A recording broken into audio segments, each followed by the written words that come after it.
We are now at the stage of applying our stencil to the piece, and as you can clearly see, it's very easy to do. I had a slight little mistake here, but I'll go back and clean that up. You will not see it.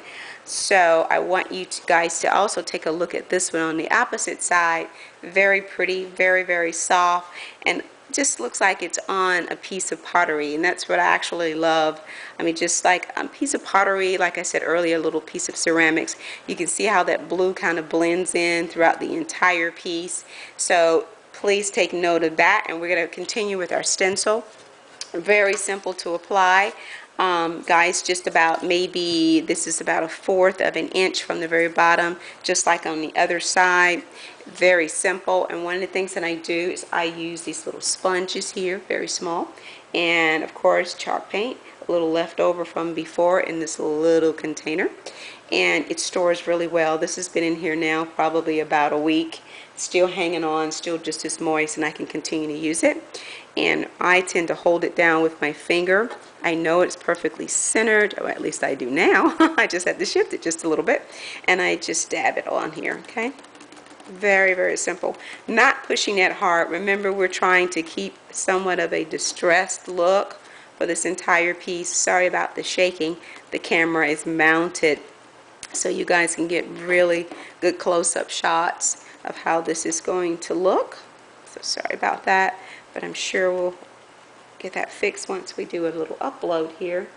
And again, just dabbing in our sponge just a tad and just pushing just a little bit. These sponges are great. Do it very, very lightly. Make sure the edges don't go underneath the stencil, because that's when you'll get that little bleeding, which I've got to fix on the front of the box. I like for it to feel a little sticky when I'm pushing down, because then I know that's the paint just kind of holding on to the sponge as it touches the box. So that makes me feel a little bit better that this is going to work itself out. Doing it very, very lightly, not a very hard job. And we'll put a little wax on here. I'm going to distress it just a little bit more, so it can be a little light and a little dark. Okay. And voila, we have our design on here. Very simple, very easy to do. Love buying stencils when they're 99 cents or whatever. Just buy those, guys. Keep them. You never know what you're going to need them for. And like I said, we're going to go back and clean this up. But this is truly coming together. Has a certain elegance to it, I think, even though it's a bit rustic. I like that. I really, really like it. Imagine this being in the palace several years ago and ending up in some sort of artifacts archives with a great discovery.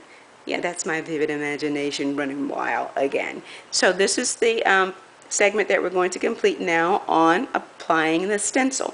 And we will continue on with distressing a little bit more, and in just a little while we'll have a finished product.